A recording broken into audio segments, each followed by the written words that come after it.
Pourquoi tant de violence dans cet évangile et même dans ces textes aujourd'hui? Juste pour embêter le curé qui doit prêcher? Pourquoi parler de ce feu, de ces divisions, alors que c'est le vocabulaire même du diable? Le mot même, diable, c'est un mot qui veut dire celui qui divise, qui partage, qui fait... C'est pour ça que j'aime pas quand on dit « chrétien, partage et tout ». Non, non, celui qui divise. Mais alors, qu'est-ce que Jésus veut nous dire par cette... Désormais, 5 personnes de la même famille seront divisées, 3 contre 2, 2 contre 3. Pour le comprendre aujourd'hui, dans cette église qui lui est dédiée, nous fêtons aussi Saint Laurent. Saint Laurent, vous le voyez en statue, c'était un diacre, et il est à côté avec sa grille, non pas parce que c'est l'époque des barbecues, mais parce qu'il a été lui-même mis à mort, grillé vivant sur un feu, et que, à un moment, il a dit à son bourreau, « Je pense que ce côté-là est cuit, tu peux me retourner. » Cela nous fait rire, mais cela montre déjà un courage absolument fantastique. Mais est-ce que les chrétiens sont des suicidaires? Non, au contraire. Les chrétiens ne recherchent pas la mort pour elle-même, mais ils acceptent de donner leur vie. Et là, c'est complètement différent. Et pour le prouver, nous avons comme exemple, si proche, ce prêtre de notre diocèse qui a été décapité par un pleutre, 2 d'ailleurs, qui n'ont pu trouver le courage que de s'attaquer à un vieillard de 85 ans, accompagné d'un couple de 85 ans aussi, et de 2 religieuses. Le beau courage. Et là, vous voyez l'opposition qu'il y a entre des personnes qui sont suicidaires et qui cherchent à se faire aligner par les forces de police et des personnes qui acceptent de donner leur vie jusqu'à éventuellement même se faire tuer en témoignage de leur foi. Pour comprendre ça, nous avons la 2e lecture aujourd'hui. Frères, ceux qui ont vécu dans la foi, foule immense de témoins sont là qui nous entourent. Je ne sais pas si vous connaissez un petit peu le grec, mais en grec, le mot témoin, ça se dit martyr. Un martyr, c'est d'abord quelqu'un qui témoigne de sa foi. Quelqu'un qui préfère subir n'importe quelle contrainte, n'importe quelle contradiction, plutôt que d'abandonner sa foi. Un martyr, ça commence donc, par exemple, le dimanche matin, même lorsqu'on est en vacances et qu'il fait si beau et que c'est plutôt l'heure d'allumer le barbecue, qui commence par contredire ceux de sa famille qui sont soit encore en train de dormir, soit en train de dire « Attends, il y a le rosé qui est au frais », et qui disent « Non, je préfère aller à la messe. » Parce que ce jour-là, ce dimanche, c'est le premier jour de la semaine, et c'est sur ce jour que je veux appuyer tout le reste de ma semaine. Et là, effectivement, on peut voir des divisions au sein des familles. Mais cette division est un témoignage.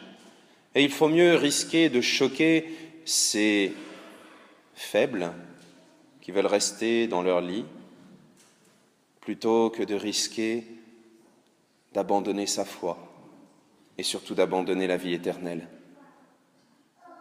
Mais ces divisions, avant d'être dans nos familles, avant d'être avec ceux qui nous entourent, avant d'être avec la voix du peuple, de tous ceux qui disent la même chose comme un seul homme, comme un seul troupeau bêlant.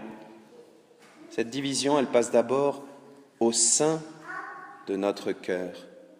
Et lorsque dans cette 2e lecture, on nous demande « Est-ce que vous avez résisté jusqu'au sang, au péché ?» C'est parce que jusqu'à l'intérieur de nous-mêmes, jusqu'au plus profond de nos choix, nous devons faire violence à nos désirs et savoir faire le ménage entre ce désir de sainteté qu'on a là dans le fond du cœur, ce désir d'éternité qu'on a là, et tous ces autres petits désirs, celui de rester au lit, petite grasse matinée, ça aurait été sympa ce matin. Moi aussi j'aurais bien aimé, vous seriez retrouvé tout seul, ça aurait été dommage.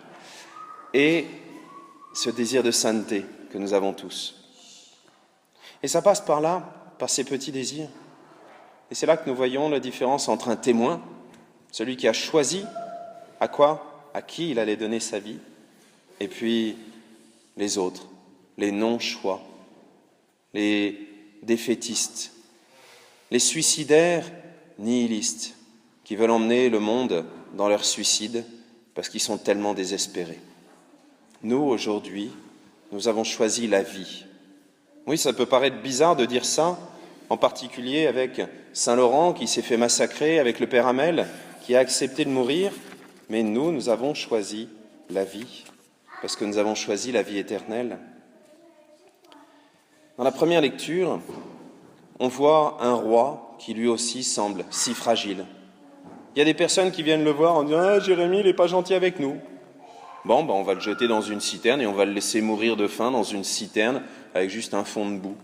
Sympa, hein? Et puis après, il y a un Éthiopien, un étranger qui vient et qui lui dit « Mais attends, tu ne peux pas laisser ce prophète mourir comme ça ?» Un étranger est capable de le dire. Nous-mêmes, nous avons des personnes qui nous entourent et qui nous poussent dans un sens ou dans un autre, qui peuvent être déterminants dans nos choix. Quelle est la raison ultime à laquelle nous nous raccrochons? Cette raison, ça ne peut être que Dieu.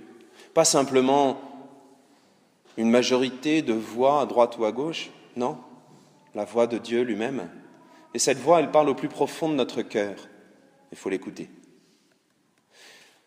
Je vous propose donc, pendant ces quelques derniers jours d'été qui nous restent, peut-être nous avons la joie, la chance d'avoir d'autres membres de nos familles qui sont venus nous rendre visite, de prendre le temps chaque jour dans la prière de poser nos choix sous le regard de Dieu, de poser nos décisions sous le regard de Dieu et de lui dire « Seigneur, c'est avec toi que je veux choisir, pas en fonction du regard des autres. Oui, il y en aura toujours à droite à gauche qui me regarderont de travers. Tant pis. N'ayons pas peur de ce respect humain. C'est un péché, le respect humain. Plus respecter le regard des autres qui risque d'être choqués que notre vie éternelle ou la vérité. Osons poser nos choix devant Dieu avec son aide. Alors, et alors seulement, nous serons capables de trouver un sens à notre vie, c'est-à-dire seulement la première étape vers la vie éternelle. Amen.